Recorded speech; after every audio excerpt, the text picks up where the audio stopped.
নমস্কার, আমি টিয়া। আমার নতুন একটা ব্লগে স্বাগত। বন্ধুরা, কেমন আছো? আশা করি ভালো আছো। আমিও ভালো আছি। তোমরা তো দেখেছিলে বাবার বাড়িতে শীতলা গণেশ পুজোর মা শীতলা মায়ের পুজো হয়েছিল। তাই পুরো ব্লগটা তো আর তোমাদের দেওয়া হয়নি, কারণ পুরো ব্লগটা দিতে গেলে অনেকটা বড় হয়ে যাবে ব্লগটা। তাই গাইস দেখো, এখন ব্রাহ্মণ ঠাকুরকে খেতে দেওয়ার টাইম। পুজো কমপ্লিট করে ব্রাহ্মণ ঠাকুর এখন দই চিড়া খই সব খাচ্ছে। তাই ব্রাহ্মণ ঠাকুর এই গল্প করছে যে আমাদের সঙ্গে, যে আগেকার দিনে যে বাড়িতে বাড়িতে কিরে বাবা এটা দই বানিয়ে ব্রাহ্মণদের দিত। সেই দইটা এত সুস্বাদ থাকতো যে খেলে কোনোদিন ভোলাই যায় না। যে একবার খেয়েছে সেই কথা দাদুভাই গল্প করতে করতে আমরা দাদুভাইয়ের সঙ্গে এই গল্পটা করছি। এটা ঠিক বলেছ দাদুভাই। তাই দেখো,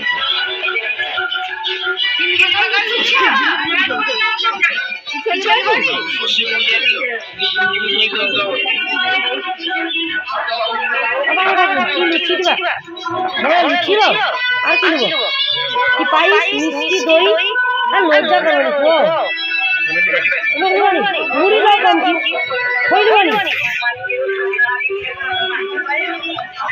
তোমার নাম কি গো দাদু?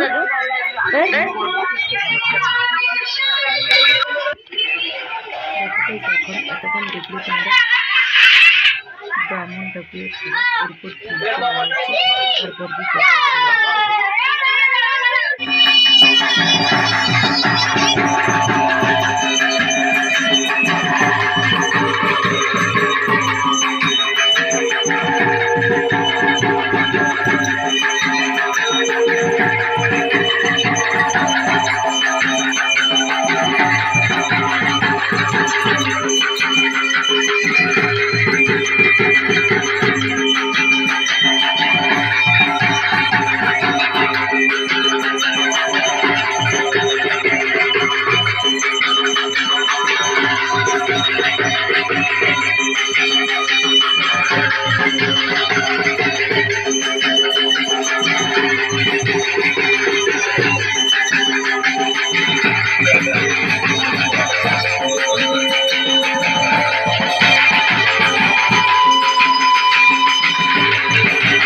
মিষ্টি, দই আর লজ্জা করবে তো।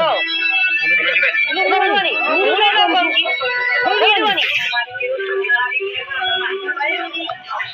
তোমার নাম কি গো দাদু?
দেখো গাইস, ব্রাহ্মণ ঠাকুররা এতক্ষণ তোমাদের বলিনি, প্রথমে ব্রাহ্মণ ঠাকুরদের চিড়া, তারপরে কলা ভাজা, বেগুন ভাজা, পালো, তারপর ফলমূল দেওয়া হয়েছে। এগুলো খাওয়ার পর এদেরকে কি দেওয়া হলো তোমরা এতক্ষণ বলো তো বন্ধুরা। এগুলো খাওয়ার পর দেওয়া হয়েছে দই, চিড়ে, খই, মুড়ি, যে যেটা খেতে ভালোবাসে তার জন্য দেওয়া হয়েছে। এটা তো তোমাদের বলা হয়নি গাইস, তার জন্য আমি আবার এই ফটো ক্লিপটা নিয়ে আবার তোমাদের সঙ্গে এই জন্যই বললাম যে ব্রাহ্মণ ঠাকুরকে কী কী দেওয়া হয়েছে। প্রথমে লুচি, পালো, তারপরে কী রে বাবু, কলা ভাজা, তারপর বেগুন ভাজা, বিভিন্ন রকমের ভাজা দিতে হয় যে, তাই এগুলো দেওয়া হয়েছে। তারপর দই, মিষ্টি, তারপরে কী রে ভাই, ফলমূল, এগুলো তো খাওয়ার পর তারপর দই আর চিড়ে খই দিয়ে দাদুটা খেয়েছে। আর একটা ছোট ব্রাহ্মণ ঠাকুর, ওনার নাতনি হয়, নাতনি নয় সরি, নাতি, আর ওনার ছেলে, বড়টা লাল যে পড়েছে ওটা ছেলে, আর ওই মাঝখানে ও ছেলে, নাতি, মানে নাতি, ছেলে আর দাদু, তিনজনই পুজো করতে এসছে। এরা তিনজনই পুজো করছে, দেখো গাইস। তাই তোমাদেরকে এই ব্লগটাই বলে ফেললাম যে ব্রাহ্মণ ঠাকুরকে শুধুই দই খই চিড়ে দেওয়া হয়নি, তার জন্য আগে ফলমূল আর লুচি সব কিছু দিয়ে তারপরে দই চিড়ে দেওয়া হয়েছে।